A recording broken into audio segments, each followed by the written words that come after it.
Une nuit, alors qu'il s'est perdu dans la forêt, le prince Golo entend les pleurs d'une jeune fille. Il trouve la belle Mélisande au pied d'un cours d'eau et lui demande qui elle est et d'où elle vient.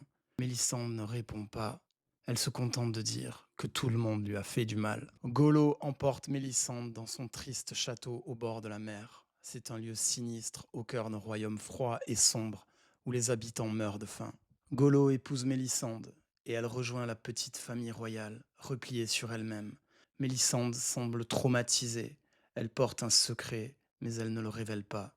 Elle est malheureuse, mais beaucoup trop belle pour être libre. Mais au sein de cette famille, Mélisande se prend d'affection pour le frère de Golo, le prince Péléas. Dans leur première scène ensemble, on les retrouve à la fontaine des aveugles.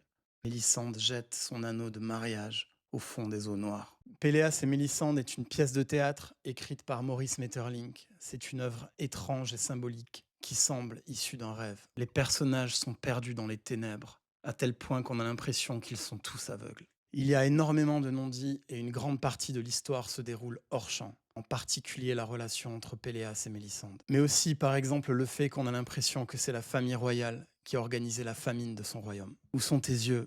Tu ne vas pas me fuir? Tu ne songes pas à moi en ce moment? Mais si, je ne songe qu'à toi. Tu regardais ailleurs. Je te voyais ailleurs. Tu es distraite. Qu'as-tu donc? Tu ne me sembles pas heureuse. Si, je suis heureuse, mais je suis triste. On est triste souvent quand on s'aime. Je pleure toujours lorsque je songe à toi. Moi aussi, Mélisande. Je suis toujours près de toi. Je pleure de joie et cependant, il l'embrasse encore. Tu es étrange quand je t'embrasse ainsi. Tu es si belle qu'on dirait que tu vas mourir. Je voulais remercier Arnaud qui m'a fait découvrir ce chef-d'œuvre oublié. Pour moi, c'est Roméo et Juliette en plus triste, plus beau et plus sombre. En plus, c'est facile à lire, c'est court, c'est agréable. Si vous avez déjà eu une histoire d'amour impossible, cette œuvre va remuer le couteau dans la plaie.